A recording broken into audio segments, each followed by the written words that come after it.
Hello ചക്കരകളെ, പ്രത്യേകിച്ച് സ്ത്രീകൾക്ക് നെറ്റിയുടെ ഭാഗത്താണ് ആദ്യം നര പ്രത്യക്ഷപ്പെടുന്നത് അല്ലേ. അപ്പോൾ തന്നെ നമുക്കൊരു സങ്കടമാണ്. കാരണം നെറ്റിയുടെ ഭാഗത്തെ മുടി എന്താണ് പെട്ടെന്ന് തന്നെ തെളിഞ്ഞു കാണും അല്ലേ. അതൊന്ന് മറയ്ക്കാൻ വേണ്ടി നമ്മൾ വേഗം എന്താ ചെയ്യും, കെമിക്കൽ ഡൈ വാങ്ങിച്ച് ഉപയോഗിക്കും. പക്ഷേ ഉപയോഗിച്ച് കഴിഞ്ഞാലോ പിറ്റേ മാസം തൊട്ട് ബാക്കി ആ ഭാഗത്തുള്ള മുടിയെല്ലാം വെളുത്ത മുടിയായിട്ട് മാറും. പിന്നെയും നമ്മൾ വീണ്ടും അത് മറയ്ക്കാനായിട്ട് വീണ്ടും കെമിക്കൽ ഉപയോഗിക്കും.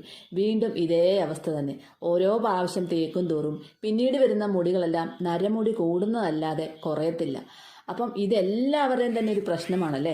പിന്നെ അവസാന ഘട്ടത്തിലാണ് അലർജിയും പ്രശ്നങ്ങളും ഒക്കെ പിടിച്ച് ഒരു ഡൈയും തേക്കാൻ പറ്റാതെ നെട്ടോട്ടം ഓടുന്നത്. ഞാൻ ഒരു 3 ടീസ്പൂണോളം കരിഞ്ജീരകം ഇട്ട് കൊടുത്തിട്ടുണ്ട്. കരിഞ്ജീരകം നമ്മുടെ മുടിക്ക് നല്ല കറുപ്പ് നിറം കിട്ടാനായിട്ടും മുടി വളർച്ചയ്ക്കും അകാല നിര തടയാനായിട്ടും ഒക്കെ ഒത്തിരി നല്ലതാണെന്ന് അപ്പോൾ ഇതിൻ്റെ കൂട്ടത്തിൽ ഞാൻ ഒരു കൈപ്പിടി കറിവേപ്പിലയും കൂടെ ചേർത്ത് കൊടുത്തിട്ടുണ്ട്. ഇനി നിങ്ങൾ